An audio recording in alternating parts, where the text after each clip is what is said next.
ગુજરાત માધ્યમિક અને ઉચ્ચતર માધ્યમિક શિક્ષણ બોર્ડ દ્વારા આજથી પરીક્ષા લેવાનું શરૂ કરાયું છે। ત્યારે ધોરણ 10નું પહેલું પેપર આપવા આવેલા વિદ્યાર્થીઓને ઢોલ નગારા કરતાલ કુમકુમ તિલક ગુલાબના ફૂલ સાથે સ્ટુડન્ટ્સને આવકારવામાં આવ્યા હતા।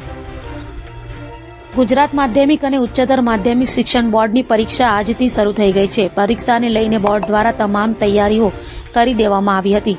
ધોરણ 10નું ગુજરાતી, અંગ્રેજી, ઉર્દુ, હિન્દી અલગ અલગ મીડિયમની પ્રથમ ભાષાનું પેપર આજે 10 થી 1:15 સુધી ચાલ્યું હતું। સુરતમાં ધોરણ 10માં 91,446 અને ધોરણ 12 સામાન્ય પ્રવાહમાં 50,313 તથા ધોરણ 12 સાયન્સમાં 18,000થી વધુ મળી કુલ 1,60,000થી વધુ વિદ્યાર્થીઓએ 589 કેન્દ્રો પરથી પરીક્ષા આપી હતી। આથી વહેલી સવારથી વિદ્યાર્થીઓ પરીક્ષા કેન્દ્રો પર પહોંચ્યા હતા। પ્રથમ પેપરને લઈને વિદ્યાર્થીઓમાં અનોખો ઉત્સાહ જોવા મળ્યો હતો। પરીક્ષા કેન્દ્રોમાં વિદ્યાર્થીઓને કુમકુમ તિલક કરી પ્રવેશ આપ્યો હતો। હાલ વિદ્યાર્થીઓ ક્લાસરૂમમાં પહોંચી ગયા છે અને પહેલું પેપર આપી રહ્યા છે। ક્લાસરૂમ સીસીટીવી સાથે સજ્જ છે।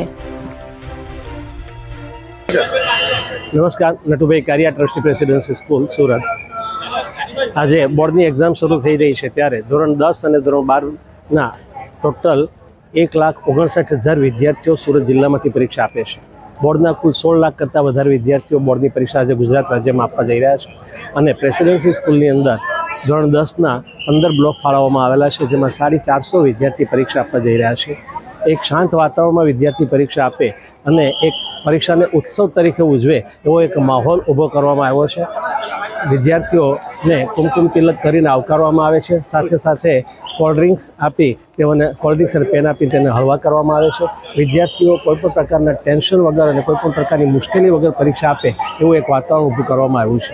સાથે સાથે કોઈપણ પ્રકારની ગેરરીતિ ન થાય તેનું પણ સંપૂર્ણ ધ્યાન રાખવામાં આવશે।